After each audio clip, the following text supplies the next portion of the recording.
Size tüm bilgileri teyit etmek için konuştuğumuz şeylere dair bir takım şemalar göstereceğim. Ve bu şemalar tüm içeriği tekrar hatırlamanızı sağlayacak. Anlaştık mı? Peki başlayalım. Işığı karartalım. Evet. İlk sorumuz, çevreniz mi düşüncenizi, düşünceniz mi çevrenizi yönetir? Newtonian gerçeklik modeli, bolluk bereketin gelmesini bekle, sevdiğinin gelmesini bekle, sonra teşekkür edersin. İçindeki duyguların değişmesi için dışarının değişmesini bekle. Bu olduğunda da nasıl hissettiğine bakıp bu yaşadığını beğenip beğenmediğine karar verirsin. Ve bir anı yaratırsın, sebep ve sonuç. Benimle misiniz? Kuantum modeli gerçeklikse sonuca sebep vermektir. Duygu ve düşünce tarzınızı değiştirip yeni bir elektromanyetik işaret yaymak ve bunun hayatınızdaki etkilerini izleyip değerlendirmektir. Sebep yaratmaktır. Yani siz iç durumunuzun değişmesiyle bir sebep yaratıyorsunuz. Anladınız mı? Evet. Aynı düşünceler aynı seçimlere götürür. Aynı seçimler aynı tutum ve davranışlara yol açar. Aynı davranışlar aynı deneyimleri yaratır. Aynı deneyimler aynı duygulara neden olur ve aynı duygular da aynı düşüncelere yönlendirir. Ve biz buna kişilik diyoruz. Eski varoluş durumunuz. Kaç kişi benimle? O halde yeni düşünceler sizi yeni seçimlere götürür dersem bana katılırsınız değil mi? Yeni seçimlerde yeni davranışlara yol açar. Onlar da yeni deneyimlere, onlar da yeni duygulara ve buna da evrim denir. Sizin biyolojiniz, sinir devreleriniz, hormonlarınız, genetik ifadeleriniz ve fizyolojiniz yine sizin düşünce, davranış ve duygu tarzınızla paraleldir.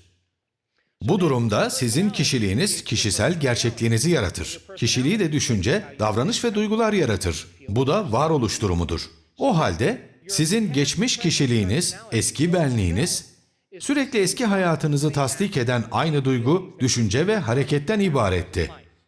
Bu durumda yeni benliğinizin yeni duygu, düşünce ve hareketleri olur. Katılıyor musunuz? Ve sonuç olarak dış dünyanızı etkileyen yeni bir varoluş durumunuz olacaktır. Yani kaderinizi siz yönetirsiniz. Yeni nöroplastisite bilimi, hayatınızın geri kalanını belli bir yolda gitmeye programlamış değilsiniz diyor. Bunun yanı sıra epigenetik bilimi de hayatınızın geri kalanında genlerinize mahkum değilsiniz diyor. Genleriniz hayatınızın başlangıç noktası diyor. Siz farklı genler seçip onları yönlendirebilirsiniz. Çünkü bunlar bir potansiyel kitaplığı, bir olasılık listesidir. Kaç kişi benimle? O halde değişimin ortasındayken ve değişim nehrini geçerken eski benliğinizden yeni benliğinize geçmeli ve o andan itibaren dikkatinizi eski benliğinize vererek enerjinizi daha fazla oraya harcamamalısınız. Eski benliğinize çok enerji harcadınız, öyle değil mi? Dikkatinizi sürekli duygularınıza, davranışlarınıza, sorunlarınıza ve çevrenize verdiniz. Bunun da nedeni kimliğinizi onaylamaktı ama artık değişim nehrine adım attınız. O yüzden enerjinizi o düşüncelere, o davranış ve duygulara harcamak yerine bunları gözlemliyorsunuz. Ve gözlemlerken de enerjinizi eski benliğinizden çekip alıyorsunuz. Bedeniniz kıvranıyor. O enerjinin yoksunluğunu hissediyor. Ve eski benliğinizin biyolojik, nörolojik, kimyasal ve genetik ölümü başlıyor.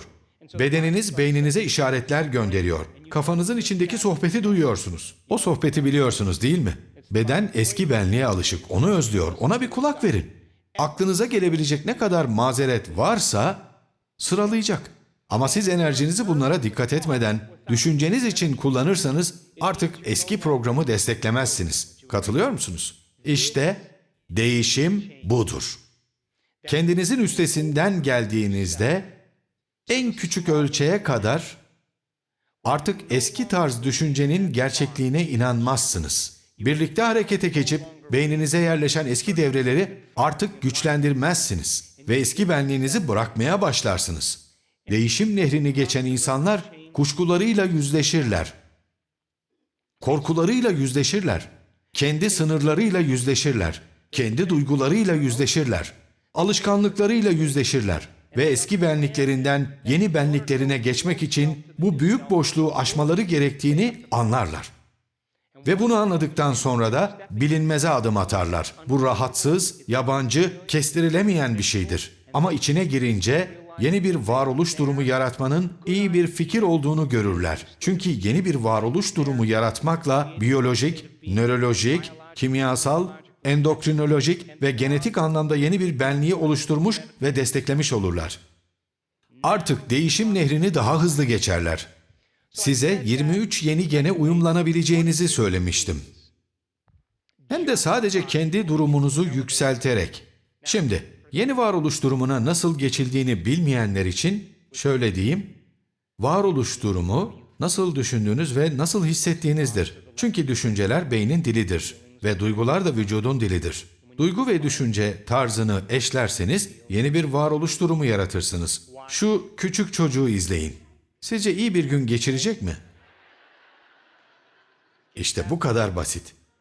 Yeni bir varoluş durumuna geçmekle memnun olacağı her şeyi seçmeye başlıyor. Şimdi bir şeye tepki gösterdiğinizde ya savaş ya kaç denen ilkel bir sinir sistemini devreye sokarsınız. Ya savaş ya kaç sinir sisteminde dış ortamınızda bir tehdit algıladığınız anda neokorteks dış dünyadaki görüntüyü beyin içine basılmış görüntüyle ilişkilendirir ve limbik beyin omuriliğe elektrokimyasal sinyal göndererek böbrek üstü bezlerini devreye sokar. Böbrek üstü bezleri çalıştığı anda da belli miktarda adrenalin salgılar. Vücuda adrenalin salgılandığı an fiziksel bir değişim olur. Göz bebekleri büyür, ağzınız kurur, biftek yiyecek zaman değildir yani. Kalp atışlarınız hızlanır, nefesiniz sıklaşır ve bütün kan kol ve bacaklarınıza toplanır. Artık savaşmaya ya da kaçmaya hazırsınızdır. Bu size hayatta kalma şansı veren bir sistemdir ve dış ortamınızda bir tehditle karşılaştığınızda size kurtulma fırsatı tanır. Ama karşınızda bir aslan olması gerekmez. Kayınvalideniz de olsa olur. Aynı şey yaşanır. Aynı şekilde tepki verirsiniz çünkü geçmişte kayınvalidenizle bir şey yaşamışsınızdır ve onu yırtıcı bir avcı olarak görüyorsunuzdur. Ve geçmişinize dayalı bir şeyin tepkisiyle vücudunuzun dengesini bozuyor. Aynı zamanda da demin sözünü ettiğim ilkel hormonları açıyorsunuz. Ve kayınvalidenizi geçmişin merceğinden bir tehdit olarak algılıyorsunuz. Yani bir zamanlar son derece uyarlanabilir olan şey, çok kötü uyarlanan bir şey haline gelir. Çünkü geçmiş bir deneyime dayanarak kayınvalidenizi tartmaya başladığınız an, onunla stresli olaylar yaşadıysanız, bir sonraki stresli olaya hazır olacaksınız ve geleceği tahmin etmeye çalışacaksınız. Kaç kişi benimle? Yani biz her zaman en kötü senaryoya karşı bir terslik olursa diye kendimizi koruruz. Olunca da ben demedim mi deriz. Benimle takılsan iyi edersin. Görüyorsun çok akıllıyım. Peki ya haklı çıkmazsak ne olur? Anksiyete baş gösterir. Takıntı hastalığı, uykusuzluk baş gösterir. Nevroz başlar, depresyon başlar. Çünkü vücudunuzun dengesini kaybetmişsinizdir. Kayınvalideniz olması da şart değil. Bu otomatik de olur. Düşündüğünüz şeyler duygularınızla paraleldir. Ve siz belli düşünceler içine girerseniz sadece düşünce yoluyla stres tepkisi düğmesini açarsınız. Çünkü dikkatiniz bu düşünce üstündedir. Ve bir anda amigdalayı devreye sokarsınız. Amigdala nöropeptitlerden bir karışım yapar ve bu karışım hipofiz bezine sinyal göndermeye başlar. Böylece birden kimyasal bilgi göndererek bir enerji akışı başlatırsınız. Ve işte bedeniniz aynı fizyolojik tepkileri geçirir. Hem de sadece düşünce gücüyle. Ayrıca bu stres tepkisi düğmesini açarsanız kapatamazsınız. Ve bu tür düşünceler alışkanlığa dönüşür. Çünkü duygu yoğunluğu fazladır. Böylece er ya da geç sadece düşünceyle tüm vücut dengenizi bozarsınız. Ve bu dengesizliğiniz yeni dengeniz olur. Siz de hastalıklara kucak açarsınız. Çünkü stres kimyasalları hastalık yapan genetik düğmeleri açar. Yani düşüncelerimiz bizi hasta edebilir. Kaç kişi benimle? Evet. İlk iki şemadaki böbrek üstü bezlerinin özel sendromunun omurilikteki mekanizmayı açması olayına ben kısa yol diyorum.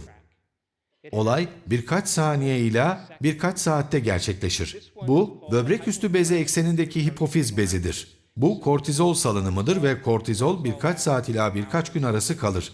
Biri kısa vadeli, diğeri ise uzun vadeli. Kortizol salgısı ateş düşürücü ve ağrı kesici bir kimyasaldır. Bir aslan tarafından kovalanıyorsanız ya da bir kabilenin öfkeli üyeleriyle dövüşüyorsanız, Kortizol, vücudunuzda duyduğunuz acıyı hafifletir. Yani savaşırken ya da kaçarken bir süre faydalanabilirsiniz. Fakat kortizol uzun vadede bağışıklık sisteminizi çökertir. Çünkü bu kimyasallar bağışıklık sistemine büyük zarar verir. Zira bütün enerjiniz dışarıya gittiği için içeride tamirat yapmak için hiç enerji kalmayacak. Bu tıpkı Austin'e yaklaşan bir kasırga gibi bir durum. Acil bir durum söz konusu. O anda mutfağınızı yenilemeyi düşünemezsiniz. Uzun vadeli projeler için enerji yoktur. Çünkü bedeniniz dışarıdan gelen tehdidi size tercüme eder. Şimdi içe dönme zamanı değil, büyüme, gelişme zamanı değil.